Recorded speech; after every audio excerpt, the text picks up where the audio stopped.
Wield your blade against the demons drawing near. Let's talk about Demon Slayer Season 3, or Demon Slayer, the Swordsmith Village. Or this could be Season 4, counting Mugen's Train, I don't know at this point. But with this season, it is about Tanjiro's journey leading him to the Swordsmith Village, where he is wanting to get his sword repaired again. But he runs into the Miss Hatsura and the Love Hatsura, and then it turns out there are demons in the village. So they all have to team up to fight the demons. And which those parts are epic. But the voice acting behind it. Zach Aguilar, who voices Tanjiro, does great as always. I just love the emotion that's in the character. The emotion that's in the voice acting. Zach Aguilar does great with that. And I got to say that the other Hatsuras in this stood out. But the one who stood out isn't a Hatsura, was Genya. Because at first he is kind of unlikable, but yet as the season goes on, you tend to like him. And what I like about this season is that it just makes the Hatsuras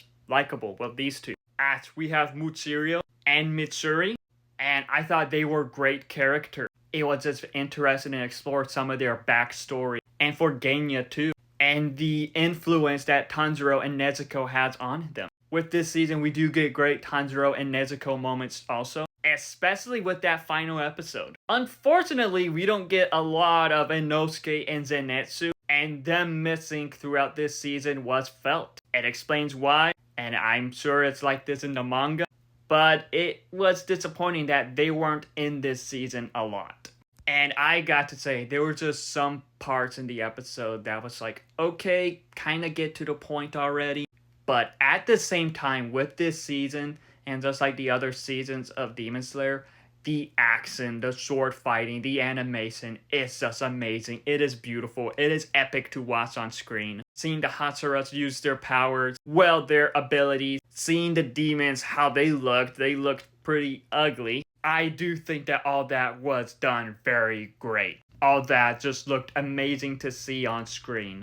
And by the end of it, this was a very great season. As it has its emotional moments, its epic fighting moments, and just much more. And as someone who isn't too into anime, that is trying to get into anime, I find Demon Slayer super entertaining. Overall, with Demon Slayer, the Swordsmith Village, or Demon Slayer Season 3, it is another great season of Demon Slayer, as it has its epic moments. But have you seen it? If so, what are your thoughts on it? Let me know in the comments below, and follow me for more.